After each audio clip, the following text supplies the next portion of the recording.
그러므로 누구든지 주의 떡이나 포도주 잔을 합당하지 않게 먹고 마시는 자는 주님의 몸과 피에 대하여 죄를 짓는 것이니라. 사람이 자기 영혼을 살피고 그 후에야 이 떡을 먹고 이 포도주 잔을 마실지니 주의 몸을 분별하지 못하고 먹고 마시는 자는 자기의 죄를 먹고 마시는 것이니라. 그러므로 너희 중에 몸이 약하여진 자들과 병든 자들이 많고 잠자는 자들도 적지 아니하니 우리가 우리의 영혼을 미리 살폈으면 주님의 판단을 받지 아니하려니와 우리가 주님의 판단을 받는 것은 주께 징계의 채찍을 받는 것이니 이는 우리로 이 세상과 함께 죄있다함을 받지 않게 하려 하심이라. 아멘. 신약 성경에 27권의 책이 있습니다. 그 중에 12권을 우리가 아는 이 사도 바울이 쓰셨는데 이 내용들은 다 편지의 형식이 되어 있습니다. 개인에게 보냈거나 어떤 교회에 보냈는데 오늘 저희들이 읽은 이 말씀도 오늘날 그리스 지방의 남쪽에 있는 그 1900년 전에 아주 큰 상업 도시였던 고린도란 도시에 있는 교회에 보낸 편지입니다. 신약 성경에 이분이 12권의 편지를 쓴 것 중에 내용이 가장 긴 것이 로마서와 고린도 전서 후서가 되는데 실상은 고린도 교회에 편지를 4개나 보냈습니다. 2개는 잃어버렸기 때문에 우리가 성경의 정경으로 남아있는 것은 고린도 전서 후서 2개만 남아있습니다. 주로 이분이 편지를 썼을 때 그 편지 받는 개인에게 할 이야기가 있거나 그 편지 받는 교회에 문제들이 있어서 그 문제들을 해결해 주기 위해서 왜 그 교회를 세운 선교한 이 목사님이기 때문에 그 설명을 해주고 또 야단도 치고 격려도 하는 차원에서 쓴 편지들입니다. 그 말은 고린도 교회가 문제들이 아주 많았기 때문에 이분이 편지를 1번, 2번, 3번을 써도 해결이 나지 않으니 4번까지 썼다고 우리가 이야기합니다. 그 정도로 문제가 많은 교회였다. 그런데 여러분, 그 당시에 많은 교회들이 생겼을 때 가장 사람들 사이에서 입에 오르내리는 교회가 고린도 교회였습니다. 왜냐하면 이 고린도 교회가 성령님이 아주 큰 선물들을 주어서 교인들 많은 사람들이 특별한 능력을 가졌습니다. 어떤 사람들은 앞날이 일어날 들여서 예언을 하는 예언의 선물도 받고 어떤 사람들은 다른 사람 위해서 선물하고 기도를 하면은 그 사람들의 병들이 나아버리고 그렇게 해서 그 고린도 교회에 다니는 사람들은 아주 어깨가 으스댔습니다. 나는 고린도 교회 교인이다. 그리고 나는 이런 선물을 성령직께 받아서 아픈 사람 나한테 와라. 내가 기도하면 다 낫는다. 어마어마한 참 의리의리한 교회였는데 사도 바울이 오실 때는 문제가 또 그만큼 많았습니다. 사람들이 하나님 앞에 선물을 받았을 때 하나님이 교회의 다른 멤버들의 모자라는 것을 채워주려고 선물을 주셔서 나보고 그 선물을 쓰라고 했는데 사람들은 자기가 무엇이냐 생각을 했습니다. 그래서 자기가 잘났기 때문에 하나님이 자기에게 이런 어리어리한 능력을 선물을 주셨다고 생각을 했습니다. 그러니 사람들이 서로 너가 잘났다 내가 잘났다로 다툼이 일어나니까 교회가 우리말 표현으로 콩가루 집안이 됐으니 그 교회를 시작했던 사도 바울이 그 소식을 들었을 때 가슴이 아프지 않을 수가 없었습니다. 그래서 편지를 자꾸 보냈는데도 고쳐지지를 않으니 4번이나 편지를 보냈다는 것입니다. 그런데 오늘 이 고린도 교회에 보낸 첫 번째 편지의 이 11장에 나오는 내용은 아주 심각한 내용입니다. 왜 이게 심각하냐면은 이 문제로 사람들이 그냥 힘이 하나도 없고 축 처져 버리고, 그 다음에는 어떤 사람은 병이 많이 들고 어떤 사람들은 죽어버리기도 했습니다. 그런데 이게 하나님이 직접 화가 나서 내린 징계의 채찍이라고 했습니다. 오늘 여기 보니 이분이 이렇게 썼거든요. 30절에 그러므로 너희 가운데 몸이 약해진 사람들도 병이 든 사람도 많고 심지어는 잠잔다에겐 죽었단 말입니다. 죽는 사람도 적지 않았다. 왜? 너희들이 무슨 잘못이 있어서 이렇게 하나님의 채찍, 징계의 채찍을 받았다고 32절에 그렇게 되어 있습니다. 주님께 너희들이 징계를 채찍을 받고 있었다.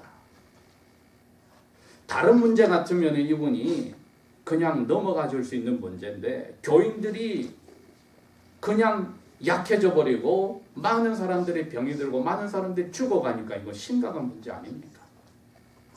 그런데 이 교회가 하여튼 하나님 앞에 선물도 많이 받았지만 선물을 잘못 사용하는 사람들이 많았기 때문에, 그 가운데는 어떤 사람은 자기의 아버지의 재혼해서 결혼한 그 자기의 그 스텝마들, 아버지가 돌아가셨으니까 이 아들이 그 스텝마들하고 결혼을 해서 사는 일도 생기고, 이 교회 안에서 말이죠. 그런데 교회의 장로님들이 그런 남자를 야단도 치지 않고 그대로 두고 마치 그 사람이 조금도 잘못한 일이 없는 것처럼 행겨쳐 두고, 또 어떤 사람들은 우상의 신상 앞에 가서 사람들이 물건을 팔기 전에 갖다 놓고 절을 하고 그 다음에 그 물건을 가져와서 사람들 앞에 파는데, 그걸 뻔히 알면서도 그것을 사 먹었다.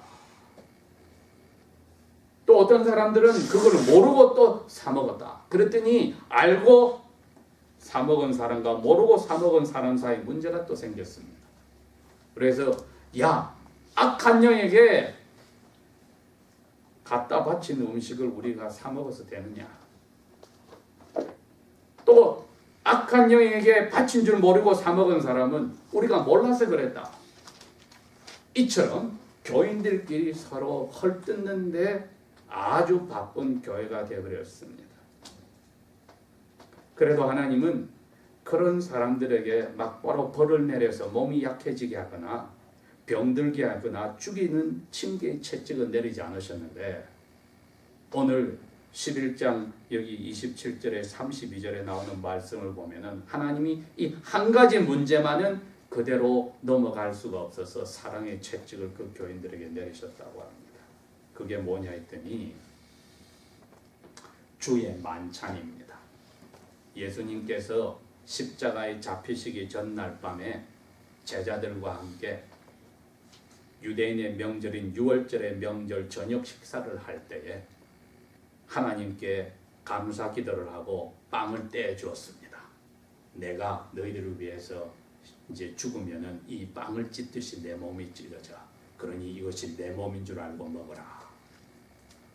오늘날 저희들과 좀 다른 게, 그 당시에는 주의 만찬이 6월절 저녁 식사처럼 빵을 실컷 먹고 그 다음에 목이 마르니 실컷 포도주를 마셔서 저녁 식사였습니다. 그런데 이 고린도 교인들이 이제 주의 만찬을 예수님의 찢으신 몸을 생각하는 빵과 또 예수님이 십자가에서 흘리신 피를 생각하는 포도주를 마시는 주의 만찬을 하려고 예배당에 모였는데, 이제 저녁 식사란 말이죠, 이게. 그런데 부자들이 자기 집에서 따로 가져와서 한 구석에서 다 같이 시작하기 전에 먼저 먹기 시작합니다. 그럼 교인들 중에 가난한 사람들은 침을 흘리고 구경하고 있지 않습니까? 이처럼 주의 만찬을 가지기 위해서 왔는데도 사람들이 배고픈 것 견디지 못한다고 자기들이 집에서 만들어 맛있는 음식을 먼저 먹어버리는 마시는 일을 하면서 어떤 사람은 벌써 술이 취해서 예배 시작도 하기 전에 그런 모습을 보였으니 같은 교인인데도 나머지 교인에 대해서 멤버들에 대해서 몸에 지치라고 하는 사람들에 대해서 신경을 꺼버리는 아주 참 몰상식하고도 교만한 부자들도 있었다. 그래서 사도 바울이 오늘 여기서 하신 말씀은 너희들이 배가 고팠으면 집에서 먹고 오면 되지 왜 예배당에 구태여 맛있는 음식을 가져와서 다른 사람들은 기다리고 가난한 사람들은 먹지 못하고 주의 만찬이 교회에서 행해질 때 그 빵과 포도주를 먹고 살려고 기다리는데 너희들은 맛있는 거 가져와서 왜 여기서 그것을 먹고 있느냐. 집에서 해결하고 올 것이지. 이렇게 주의 만찬에 관계되어진 이러한 교만의 죄를 사도 바울은 눈 감아줄 수가 없었던 것입니다. 이것이 첫 번째 그분들이 주의 만찬에 관계된 지은 죄였습니다. 그래서 오늘 저희들은 지난 주일에는 주의 만찬이 무엇인가 우리에게 무엇인가를 생각하겠는데 오늘은 주의 만찬을 어떤 마음으로 받을까에 대해서 생각할 겁니다. 주의 만찬을 우리는 어떤 마음으로 받을까? 물론 세례받은 사람에 한해서 주의 만찬을 받습니다. 왜?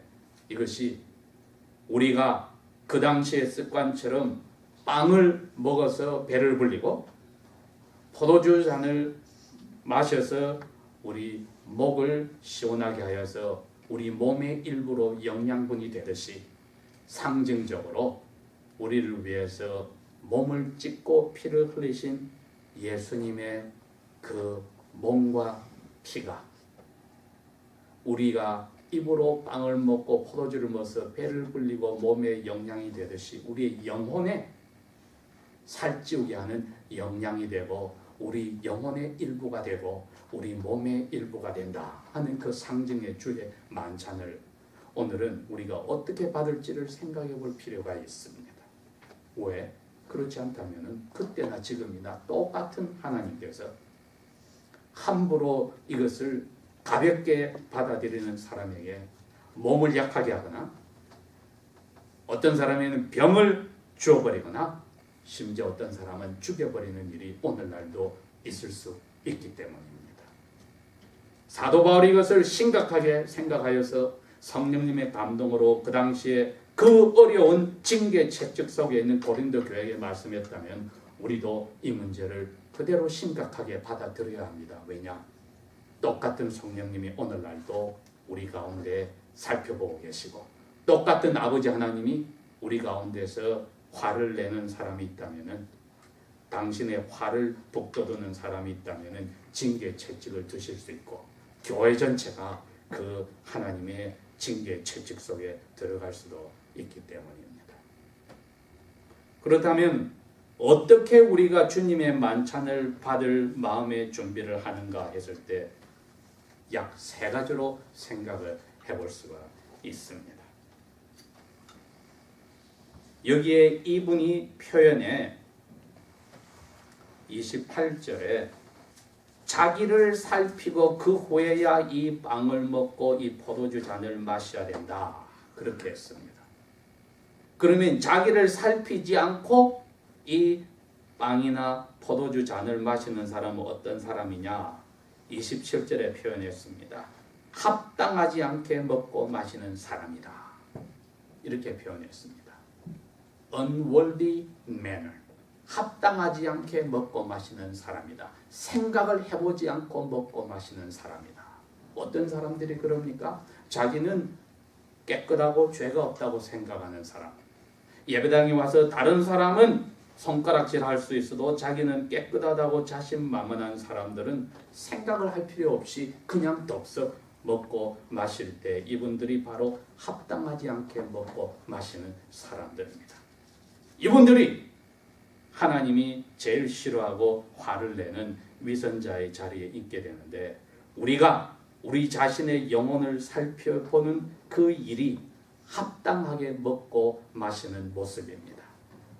A worthy manner다. 그렇지 못하면은 예수님의 몸과 피를 먹고 마시는 일에 우리가 생각하지 않고 합당하지 않게 먹었으니 그 죄를 우리가 먹고 마셔서 그 죄에 따른 하나님의 채찍이 징계의 채찍이 오니 몸이 약해질 수가 있고 병이 들 수가 있고 죽어버릴 수가 있더라.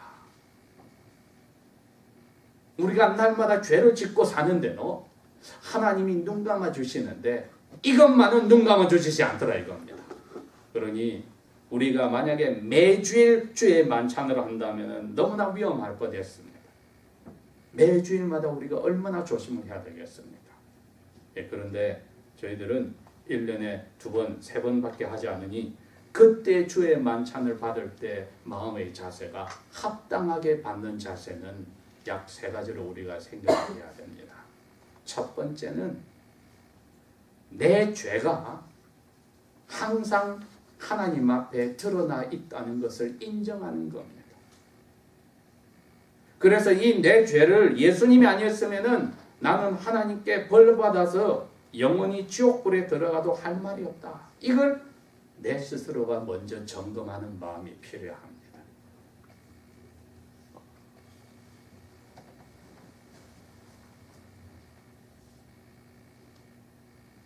그랬다면은 그것을 먹고 마시러 올 때 어떻게 해야 되겠습니까?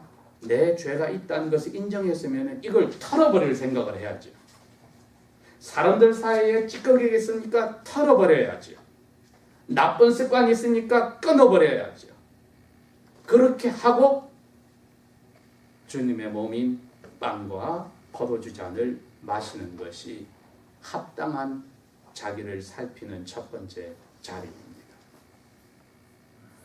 두 번째는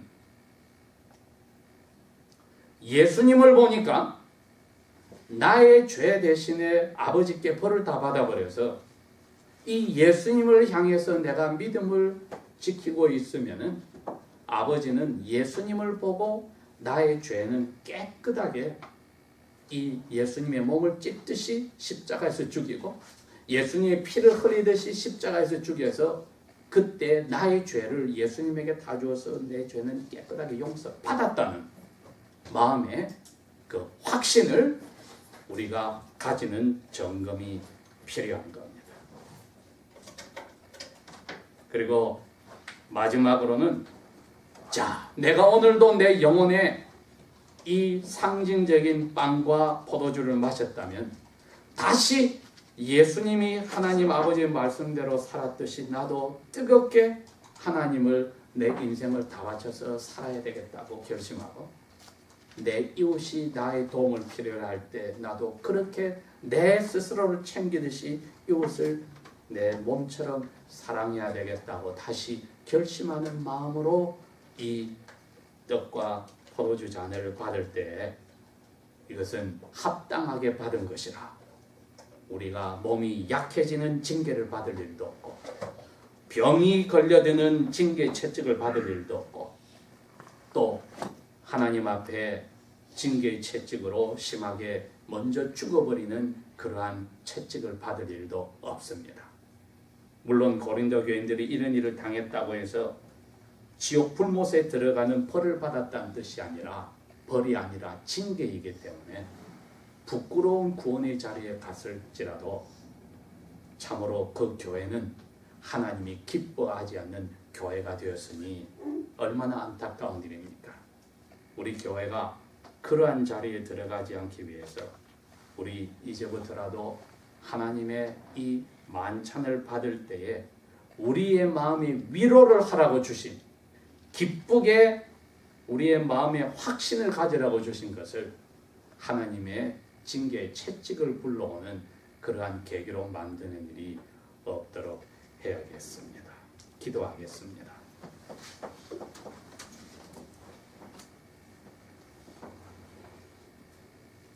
아버지 하나님, 예수님의 몸을 찢고 피를 흘리게 하시고 십자가에서 그분을 죽여서 우리 죄를 그분에게 다 뒤집어 씌워 벌 내리신 것을 저희들이 믿고 감사를 드립니다. 저희들이 날마다 죄를 짓는 가운데 있으나 예수님 안에서 이 죄가 이미 벌받아 용서받아야겠다는 이 마음, 우리의 삶 속에서 이제 적극적으로 아버지를 더욱더 사랑하는 대로 나아가게 하시고, 교회를 둘러보며 내 몸을 아끼듯이 사랑할 수 있는 이 마음, 성령께서 날마다 더하시고 키워주십시오. 예수님 이름으로 감사 기도합니다. 아멘.